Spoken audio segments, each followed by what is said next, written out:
এলজিইডির কর্মকর্তা সাখাওয়াত হোসেনের বিরুদ্ধে ৩০০ কোটি টাকা দুর্নীতির অভিযোগ উঠেছে। ঘুষ, দুর্নীতি, অনিয়ম ও প্রকল্পের টাকা লুটপাট করে বিপুল পরিমাণ সম্পদের মালিক হয়েছেন তিনি। প্রায় ৩০ বছর এলজিইডির বিভিন্ন পদে চাকুরি করে ২০২৩ সালে হয়েছেন তত্ত্বাবধায়ক প্রকৌশলী। গত ৩১ বছরের চাকুরি জীবনে সব মিলিয়ে সরকারি কোষাগার থেকে বেতন নিয়েছেন মাত্র ২,২৪,০০,০০০ টাকা, কিন্তু সম্পদ বানিয়েছেন ৩০০ কোটি টাকারও বেশি। স্থানীয় সরকার প্রকৌশল অধিদপ্তর অর্থাৎ এলজিইডির অতিরিক্ত প্রধান প্রকৌশলী সাখাওয়াত হোসেন, তার বিরুদ্ধে প্রায় ৩০০ কোটি টাকার অবৈধ সম্পদ অর্জনের অভিযোগ উঠেছে।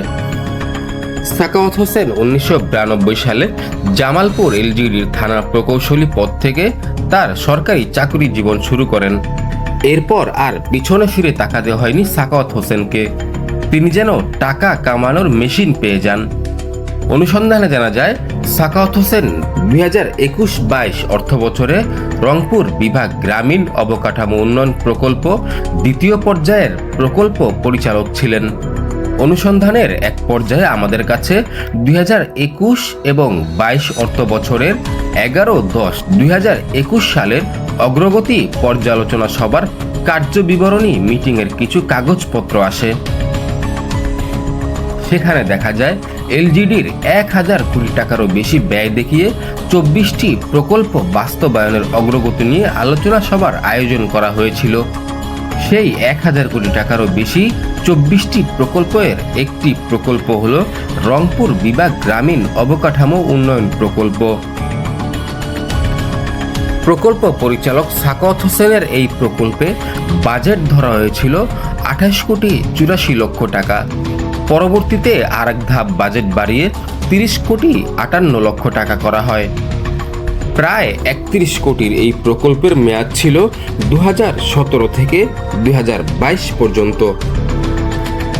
অনুসন্ধানে জানা যায়, সাখাওয়াত হোসেন এই প্রকল্প থেকে প্রায় ৫ কোটি টাকা ঘুষ নিয়েছেন।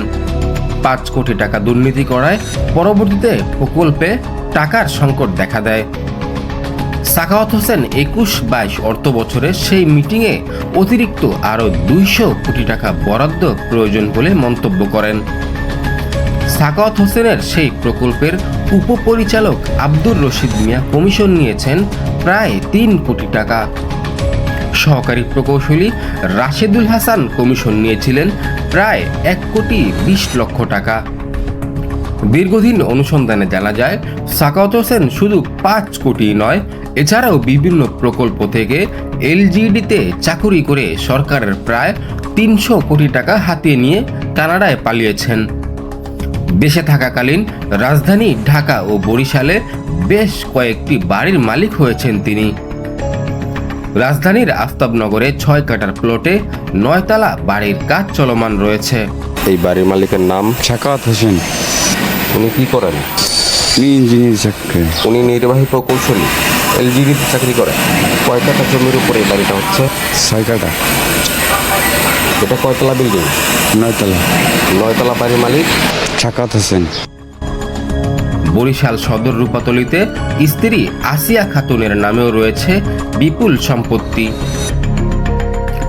আমি তো শুনছি যে ঢাকার এলজিইডির তত্ত্বাবধায়ক ওনার বউর নামে আসিয়া খাতুনের নামে জমি মাঝে মধ্যে আসে, আবার বিক্রির জন্য দেখে লোকজন আসে ইদেন।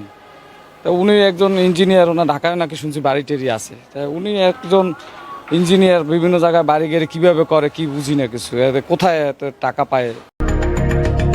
আফতাবনগর এলাকার ৪ নম্বর রোডের ৭ তলা এই বাড়ির মালিক সাখাওয়াত হোসেনের স্কুল পড়ুয়া ছেলে সামদানি।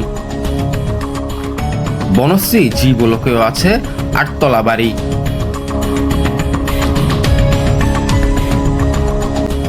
ধানমন্ডির ইন্দিরা রোডে আরও একটি ৬ তলা বাড়ি আছে সাখাওয়াত হোসেনের। এই বাড়ির মালিকের নাম সাখাওয়াত হোসেন। উনি কি করে? সরকারি চাকরি করে। কটা সেটে কাজ চলতেছে বর্তমানে? আর কি একটা করতে আছি, আর ওই জায়গায় একটা কাজ চলতেছে বর্তমানে। এই দুটি আমি জানি। অভিযোগে উল্লেখ করা হয়, সাখাওয়াত হোসেন দুর্নীতির কালো টাকা সাদা করার জন্য স্ত্রী আসিয়া খাতুন ও ছেলে সামদানির নামে পারিজা প্রপার্টিস নামে কোম্পানি খুলে সেই কোম্পানির নামে উত্তরা ও বনশ্রীতে কয়েকটি বহুতল ভবন নির্মাণ করেছেন। পূর্বাচল ৮ নম্বর সেক্টরে ৫ কাঠার প্লট রয়েছে সাখাওয়াত হোসেনের নামে। উত্তরা ১৭ নম্বর সেক্টরে পারিজা প্রপার্টিসের ব্যানারে ৩ কাঠা জমির উপরে ৭ তলা বাড়ি নির্মাণ করেছেন স্ত্রী আসিয়া খাতুন। বরিশালের রূপাতলীর বাকেরগঞ্জে ৩টি বাড়িসহ রয়েছে বিপুল পরিমাণ জমি। রাঙামাটিতে রিসোর্ট, কক্সবাজারে হোটেল, সবকিছুই করেছেন তিনি। এর মালিককে এর মোহাম্মদ হাসিনা খাতুন। সাখাওয়াত হোসেনের কয়টা বিল্ডিং এর কাজ চলমান আছে? আমি দুইটাতে দেখাশোনা করতেছি। এটা হচ্ছে আফতাবনগর আর এখানে পাশে যে একটা ৬ কাঠার মধ্যে কাজ চলতেছে ওইটা বলতে পারবো না, হতে পারে, বাট আমি তো ওইটার দায়িত্ব না, ওইটার দায়িত্বে আছে আরেকজন। কার নামে কিনছিল জমিটা?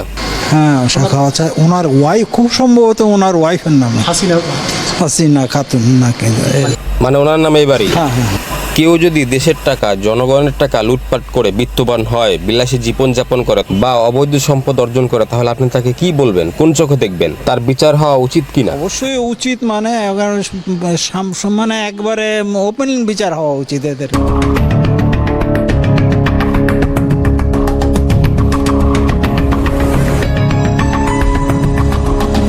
একজন দুর্নীতিবাজ কর্মকর্তা দুর্নীতি করে দৃশ্যমান কয়েক শত কোটি টাকার সম্পদ করার পরেও কেন সাখাওয়াত হোসেন দুদকের নজরে এলো না, এ নিয়ে সাধারণ জনমনে অসন্তোষ এবং ক্ষোভ দেখা দিয়েছে। ফারহান আব্দুল্লাহ, নিউজ 24/7, ঢাকা।